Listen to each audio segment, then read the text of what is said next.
بسم اللہ الرحمن الرحیم۔ اللهم صل على سيدنا ومولانا محمد افضل صلواتك بعدد معلوماتك وبارك وسلم وصل عليه۔ بسم اللہ الرحمن الرحیم۔ عزیز طلباء کرام، جامع السنن الترمذی جلد ثانی، ابواب الفرائض عن رسول اللہ صلی اللہ علیہ وسلم کے آخری درس کے ساتھ اللہ جل شانہ کے فضل و کرم سے آپ حضرات کے خدمت میں حاضر ہونے کا موقع ملا۔ امید ہے کہ انشاءاللہ العزیز آپ سب خیر و عافیت کے ساتھ ہوں گے۔ بحمد اللہ تعالی آج ہمارا سبق نمبر 113 ہے، تو بڑھتے ہیں اپنے سبق کی طرف۔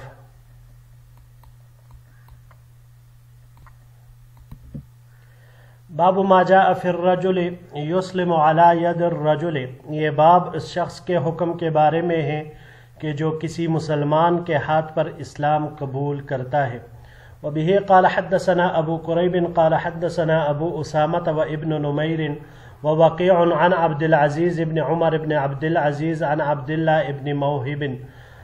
وقال بعضهم عن عبد اللہ ابن وہب عن تمیم الداری رضی اللہ تعالی عنہ قال،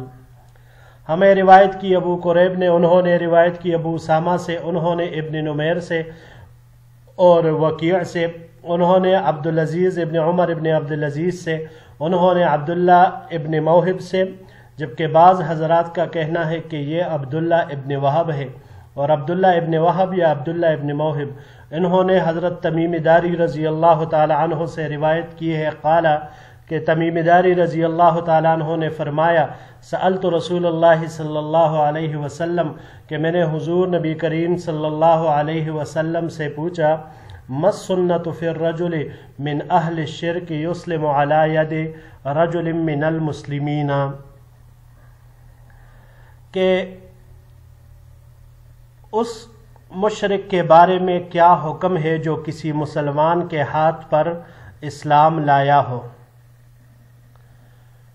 فقال رسول اللہ صلی اللہ علیہ وسلم، تو حضور نبی کریم صلی اللہ علیہ وسلم نے ارشاد فرمایا، هو اولی الناس بمحیاہ ومماتہ، کہ اس کی زندگی اور موت کے بعد وہ مسلمان سب سے زیادہ حقدار ہے۔ ھذا حدیث لا نعرفہ الا من حدیث عبداللہ ابن وہب ویقال ابن موہب عن تمیم الداری، ہم اس حدیث کو نہیں جانتے مگر صرف عبداللہ ابن وہب یا ابن موہب بھی کہا جاتا ہے، اور حضرت تمیم داری رضی اللہ تعالیٰ عنہ کے سند سے۔ وقد ادخل بعضهم بین عبداللہ ابن موہب وبین تمیم الداری قبیصۃ ابن زویب، یعنی بعض حضرات نے عبداللہ ابن موہب اور حضرت تمیم داری رضی اللہ تعالیٰ عنہ کے واسطے پر یہاں پر درمیان میں قبیصہ ابن زویب ان کا واسطہ بڑھایا ہے۔ ورواہ یحییٰ ابن حمزہ عن عبدالعزیز ابن عمر وزاد فیہ عن قبیصۃ ابن زویب وہو عندی لیس بمتصل، اور یحییٰ ابن حمزہ نے عبدالعزیز ابن عمر سے یہ روایت کی ہے، اور اس میں یہ اضافہ کیا ہے کہ یہ روایت قبیصہ ابن زویب سے ہے جو کہ میرے نزدیک متصل نہیں ہے۔ والعمل علی ھذا عند اہل العلم، اور اس حدیث کے مطابق اہل علم کا عمل ہے۔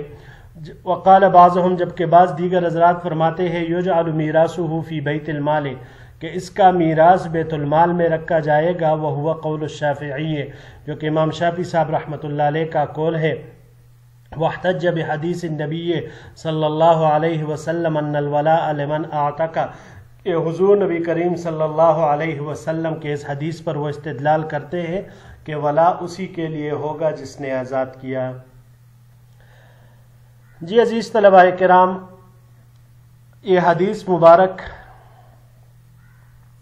اس بارے میں ہے کہ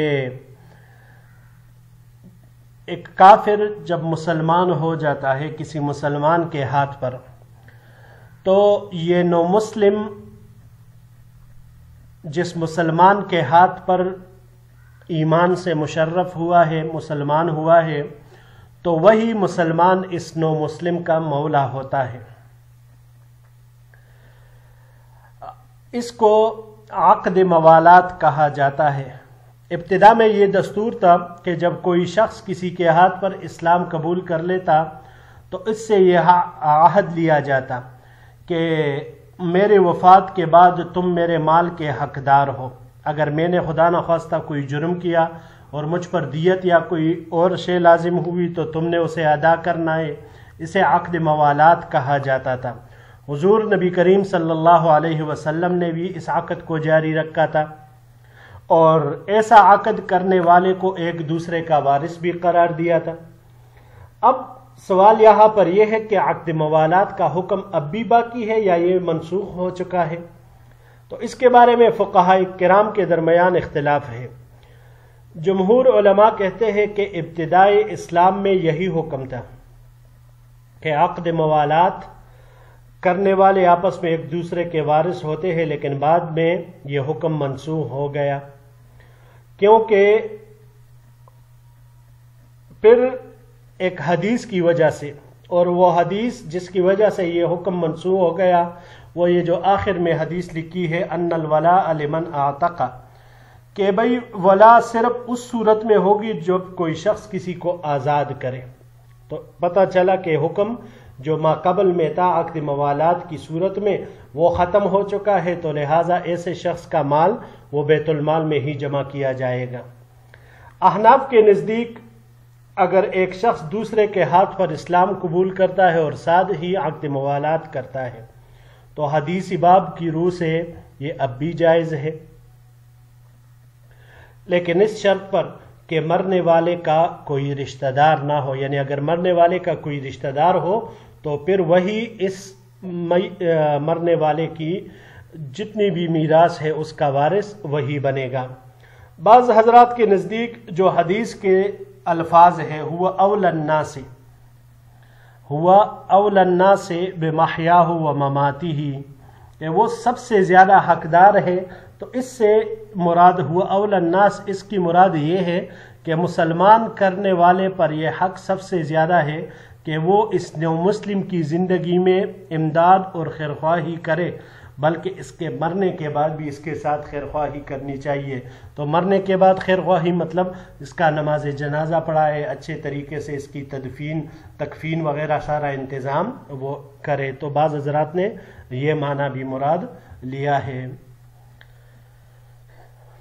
یہاں پر امام ترمذی رحمۃ اللہ علیہ نے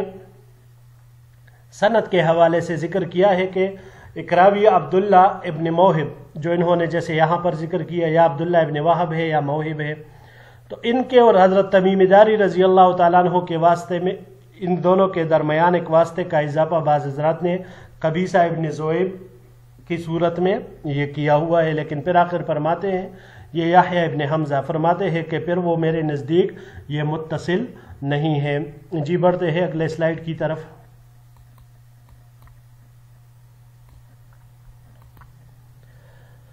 باب ما جاء فی ابطال میراث ولد الزنا. بعض کتابوں میں یہ عنوان نہیں ہے، صرف باب کے ساتھ اشارہ ہے، بعض میں صرف حدیث ذکر ہے. یہ باب ہے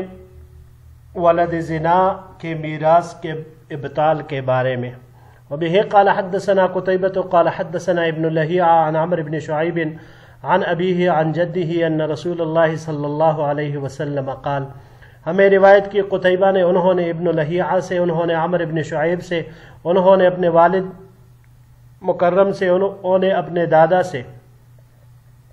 نقل کیا ہے کہ حضور نبی کریم صلی اللہ علیہ وسلم نے ارشاد فرمایا ایما رجل عاہر بحرۃ او امۃ، کہ جو آدمی کسی آزاد عورت یا باندی کے ساتھ زنا کرے فالولد ولد الزنا، تو اس سے پیدا ہونے والا بچہ ولد زنا ہوگا. لا یرث ولا یورث، نہ یہ وارث ہوگا اور نہ وہ مورث بنے گا. وقد روا غیر ابن لہیعہ، اور یہ ابن لہیعہ کے علاوہ بھی اس کو کسی نے نقل کیا ہے. ھذا الحدیث عن عمرو بن شعیب والعمل على ھذا عند اہل العلم ان ولد الزنا لا یرث من ابیہ. اور اس حدیث کو عمرو بن شعیب سے بھی نقل کیا گیا ہے، جبکہ اہل علم کا اس حدیث پر عمل کہ جو ولد زنا ہوتا ہے یہ اپنے باپ سے میراث نہیں لیتا. ولد الزنا کا حکم تو زنا کی وجہ سے جو بھی بچہ پیدا ہو معاذ اللہ، تو وہ نہ تو زنا کرنے والے کا وارث ہوتا ہے اور نہ اس کے کسی رشتہ دار کا، یعنی اگر زانی کے رشتہ دار بھی ہونا تو ان میں سے بھی کسی کی میراث اس کو نہیں ملے گی، کیونکہ وراثت یہ نسب کی وجہ سے ہوتی ہے، جبکہ زنا کرنے والے کے درمیان کوئی بھی نسب نہیں ہوتا۔ اسی طرح زانی اور اس کے رشتہ دار اس بچے کے، یعنی جو زنا کی وجہ سے پیدا ہوا ہے، ولد زنا جسے کہا جاتا ہے، تو وہ زانی اور اس کے رشتہ دار اس بچے کی میراث میں وارث اور حصہ دار نہیں بن سکتے۔ لیکن یہاں پر یہ بات یاد رہے کہ ولد الزنا کی ماں اس کی وارث ہوتی ہے، اور ایسے ہی وہ اپنی ماں کی میراث کا مستحق ہوتا ہے، یعنی صرف ماں اور بیٹے میں یہ حکم جاری ہے کہ وہ ایک دوسرے کے وارث بھی بن سکتے ہیں اور ایک دوسرے کے مورث بھی بن سکتے ہیں، لیکن اس کے علاوہ جو زانی یا اس کے رشتہ دار ہے تو ان میں یہ صورت پھر نہیں چل سکتی، کیونکہ وہاں پر نسب کے اعتبار سے کچھ بھی نہیں ہے۔ باب من یرث الولاء، یہ باب اس شخص کے بارے میں جو ولا کا وارث ہوتا ہے۔ بعض کتابوں میں یہ حدیث صرف مذکور ہے، عنوان کوئی نہیں ہے۔ وبه قال حدثنا قتيبة قال حدثنا ابن لهيعة عن عمرو بن شعيب عن أبيه عن جده أن رسول الله صلى الله عليه وسلم قال، ہمیں روایت کی قتیبہ نے، انہوں نے ابن لہیعہ سے، انہوں نے عمرو بن شعیب سے، انہوں نے اپنے والد سے، انہوں نے دادا سے، ان رسول اللہ صلی اللہ علیہ وسلم قال، کہ حضور نبی کریم صلی اللہ علیہ وسلم نے ارشاد فرمایا، یرث الولاء من یرث المال، کہ جو شخص مال کا وارث ہوتا ہے وہ ولا کا بھی وارث ہوتا ہے۔ ھذا حدیث لیس اسنادہ بالقوی، یہ حدیث اس کی سند اتنی قوی نہیں ہے۔ جی عزیز طلباء کرام، ولا کی وراثت کی میراث اور وراثت کا مسئلہ، تو باب کی یہ روایت، اس کا مطلب یہ ہوا کہ اگر کسی کا کوئی آزاد کردہ غلام مر جائے اور اس کا کوئی رشتہ دار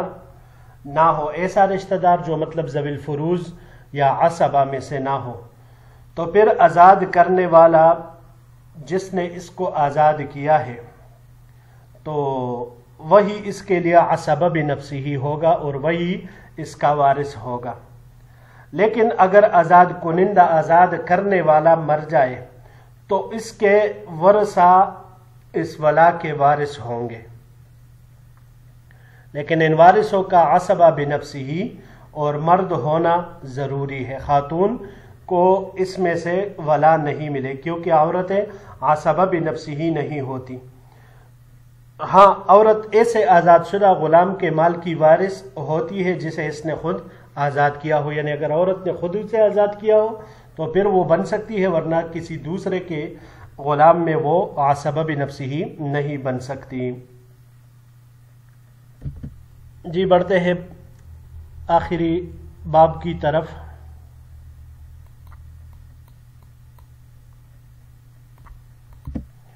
باب ما جاء ما یرث النساء من الولاء،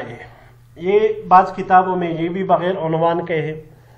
یہ جو بغیر عنوان کے اکثر کتابوں میں آ جائے تو وہاں پر اس کے سامنے اگر آپ کو دکھائی دے رہا ہو تو یہاں پر بھی اس کے سامنے بریکٹ کا نشان دونوں جانب وہ نظر آ رہا ہے، تو یہی مطلب ہوتا ہے کہ کہیں پر اس کو بابن کے ساتھ اشارہ کر دیتے ہیں، کہیں بغیر عنوان کے صرف حدیث ذکر ہوتا ہے۔ وبه قال حدثنا هارون ابو موسى المستملي البغدادي قال حدثنا محمد بن حرب قال حدثنا عمر بن رؤبة التغلبي عن عبد الواحد بن عبد الله بن بصر النصري عن واصلة بن الأسقى رضی اللہ تعالی عنہ قال، ہمیں روایت کی ہارون نے ابو موسیٰ المستملی بغدادی نے، انہوں نے روایت کی محمد ابن حرب سے، انہوں نے روایت کی عمر ابن رؤبہ تغلبی سے، انہوں نے عبد الواحد ابن عبداللہ ابن بصر نصری سے، انہوں نے حضرت واصل ابن الاسقع رضی اللہ تعالی عنہ سے کہ انہوں نے فرمایا قال رسول اللہ صلی اللہ علیہ وسلم کہ حضور نبی کریم صلی اللہ علیہ وسلم نے ارشاد فرمایا المرأۃ تحوز ثلاثۃ مواریث کہ عورت 3 قسم کی میراث ایک ساتھ جمع کر سکتی ہے عتیقہ ولقیطہ وولدہ الذی لا عنت عنہ اپنے آزاد کردہ غلام کی میراث لقیطہ لقیط لقطہ سے ہے جو راستے میں گری ہوئی چیز کو یہ اٹھا لے تو اپنے لقیط یعنی راستے سے اٹھائے ہوئے بچے کی میراث اور اپنے اس بچے کی میراث جس کی وجہ سے اس نے لعان کیا ہو تو ان تینوں کو جمع کر سکتی ہے ھذا حدیث حسن غریب یہ حدیث حسن غریب ہے لا نعرفه الا من حدیث محمد بن حرب على هذا الوجه ہم اس کو نہیں جانتے مگر صرف محمد بن حرب کے حدیث کے اس سند طریق کے ذریعے سے آخر الفرائض ابواب الفرائض کا یہ آخری باب اور آخری حدیث تھا۔ جی عزیز طلباء کرام یہاں پر اس حدیث الباب میں 3 طرح کی میراث ایک عورت ایک ساتھ جمع کر سکتی ہے۔ پہلا جو اس میں سے آیا عتیقہ اپنے آزاد کردہ غلام کی میراث۔ آزاد کردہ مطلب مسئلہ آسانی یہ لفظ سے ہی معلوم ہو رہا ہے کہ غلام کو آزاد کیا اور پھر وہ مرا اور اس کا کوئی بھی اپنا رشتہ دار کوئی بھی نہیں تھا، تو جب کوئی بھی نہیں تھا تو اس صورت میں جس طرح مرد وارث بن سکتا ہے تو اسی طرح یہ عورت بھی اپنے آزاد کردہ غلام کہ اس عورت کے لیے بھی ولا کی وارث ہوگی۔ دوسرے نمبر پر لقیطہ لقیط اگر کوئی عورت راستے سے کسی بچے کو اٹھا کر اس کی پرورش کرے، خوب اچھی طرح اس کی تعلیم و تربیت کرے اور پھر اس کے موت کے بعد یہ عورت اس کی وارث ہوگی، لیکن یہ یاد رکھ کہ یہ مسلک اسحاق ابن راہوے کا ہے۔ جمہور علماء کا مسلک یہ ہے کہ جو عورت کسی بچے کو اٹھا لے اور اسے پالے پوسے تو اس کی وہ وارث نہیں ہوگی، کیونکہ حضور نبی کریم صلی اللہ علیہ وسلم نے فرمایا تھا لا ولاء الا ولاء العتاقت کہ ولا صرف ولاء العتاقت ہے، یعنی آزاد کرنے کی وجہ سے جو ولا حاصل ہوتی ہے، اس کے علاوہ اور کوئی نہیں ہے۔ تو جمہور کا مسلک یہی ہے۔ اور تیسرے نمبر پر جو آیا وہ ولدہ الذی لا عنت عنہ کہ جس بچے کے نسب کا شوہر لعان کیا ہوتا ہے کہ کسی بچے کے نسب کا شوہر انکار کر دے اور اس پر لعان کرے اور پھر دونوں میاں بیوی 4 مرتبہ وہ لعان والے الفاظ بولے، پھر 5ویں مرتبہ لعنت والے بولے، قسم کھائے 4 مرتبہ، 5ویں مرتبہ لعنت والے الفاظ قرآن کریم میں جو ذکر ہے، تو پھر اس صورت میں لعان کرنے کے بعد اس کا نسب باپ سے ثابت نہیں ہوتا اور نہ وہ بچہ اور باپ آپس میں ایک دوسرے کے وارث ہوتے ہیں، کیونکہ ہم نے پہلے کہا ولد الزنا کے تحت کہ وراثت کا تعلق نسب سے ہوتا ہے اور یہاں پر تو سرے سے باپ ہی انکاری ہے، تو اس وجہ سے اس بچے کا نسب چونکہ اب ماں سے ثابت ہے تو وہ ماں اپنے بچے ایک دوسرے کے وارث بھی بن سکتے ہیں اور مورث بھی بن سکتے ہیں، جیسے کہ ہم نے وہاں پر ولد الزنا کے باب کے تحت اور اس حدیث کے تحت ہم نے اس کی تفصیل بیان کر دی۔ جی عزیز طلباء کرام بحمداللہ تعالی یہ باب اور یہ حدیث ابواب الفرائض اپنے اختتام کو پہنچے۔ زندگی رہی تو اس کے بعد اگلے باب کے ساتھ ایک نئے درس میں آپ کی خدمت میں حاضر ہوں گے۔ السلام علیکم ورحمۃ اللہ وبرکاتہ۔